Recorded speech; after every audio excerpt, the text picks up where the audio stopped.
আসসালামু আলাইকুম, কেমন আছেন সবাই? আশা করছি সবাই ভালো আছেন। আমরা আলহামদুলিল্লাহ ভালো আছি। সকাল সকাল উঠে গেছি, ভোর 5টায় উঠছি। ওঠার কারণ আছে।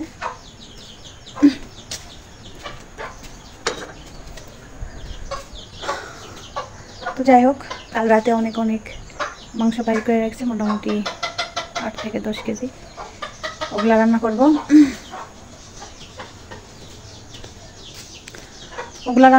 রান্না করতেছি কেন এত মাংস সেটাও জানাবো ভিডিও শেষে। তো কিভাবে কি করলাম দেখতে থাকেন। তো খাসির মাংস রান্না করব। খাসির মাংস আমি কি মশলা দিয়ে রান্না করি সেটা আপনাদের সঙ্গে আজকে শেয়ার করব। অনেক ঘরে যা মশলা আছে ওগুলো দিয়ে রান্না করব। এখন কাজে নামে যাওয়া যাক। সাইডে উঠে যাবে, সাইডে উঠে গেলে খুব সমস্যা হয়ে যাবে।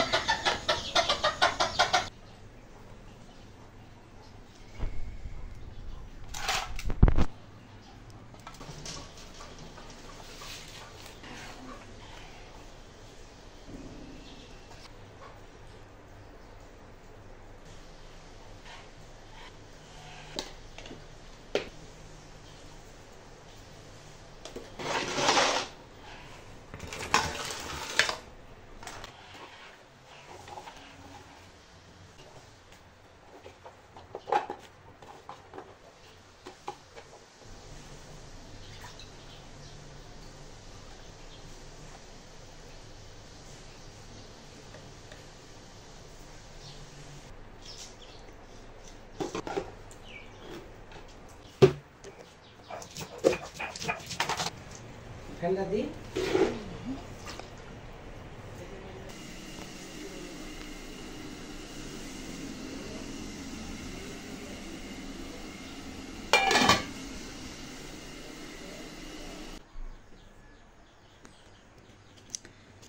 এগুলো কিন্তু সব রান্না মাংস। এই যে খাসির মাংস যে রান্না করলাম সেগুলো ভাগ ভাগ করে রেখে দিয়েছি, যে কোনো সময় বাইর করতে পারি আর খাইতে পারি। মেহমান আসলে তো কোনো কথাই নাই, কোনো ঝামেলা নাই। বাড়িতে স্বজনের দাওয়াত দিলেও কোনো রকম কোনো সমস্যা নেই। ব্যাগ বের করে ফেলছি, ঢুকগুলো অনেক জায়গায় রাখতে হবে।